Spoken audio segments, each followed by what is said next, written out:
Greetings. I'm Professor Wyman, and I want to welcome you to Law, Policy, and Disability. This is a challenging course, but not as difficult as you might originally imagine. Some of you will at first think of law as a foreign language, and in some ways it is. The reason I appear to be moving my head differently than usual is that when I look in the webcam box, it's like looking into a mirror. And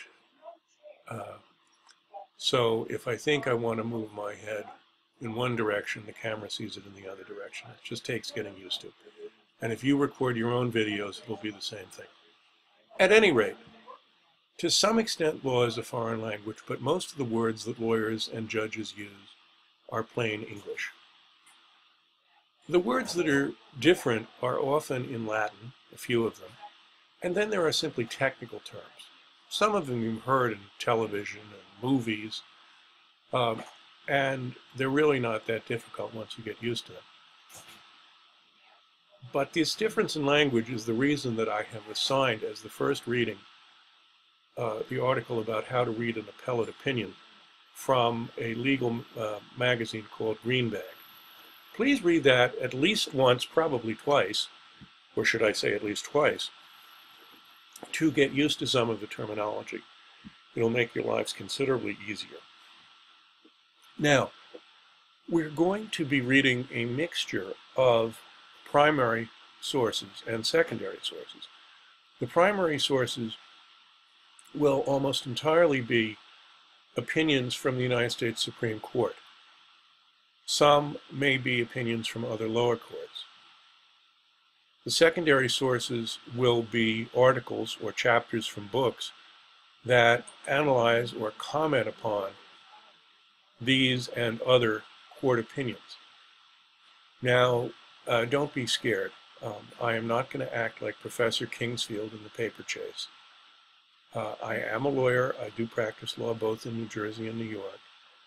And the fact that I know more about law than most of you is why I'm the professor in this course.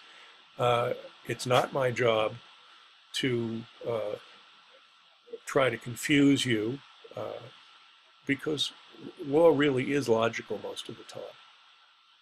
So on that basis, let's get down to what we're really discussing.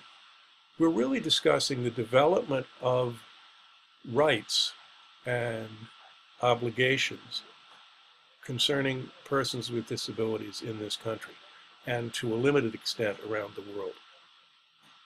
Now, to those of us who are in the field and who either live with a disability or advocate for those who do, some of these rights seem obvious, and to many of us, the laws and remedies available may seem still to be inadequate. Well, remember that we live in a democratic republic, and that the laws that Congress has put on the books are very often, in fact, nearly always, the result of political compromise. We'll see more and more of that. You're going to write a series of case briefs, which is a new type of assignment for most of you. But as you'll see from the sample I will provide and my critiques on your initial attempts at this, you'll see that it's really not difficult to pick up. Your work on the discussion boards will be very important because that's how you will test out your own ideas, critique the ideas of others. You may also critique my ideas, and you may disagree with me or with anyone else in the class.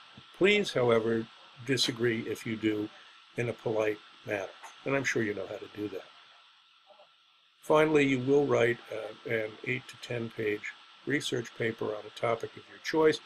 I will have the right to approve or reject that topic, and I will later in the semester provide you with topics that students have used before, but that does not limit necessarily what you choose to write about.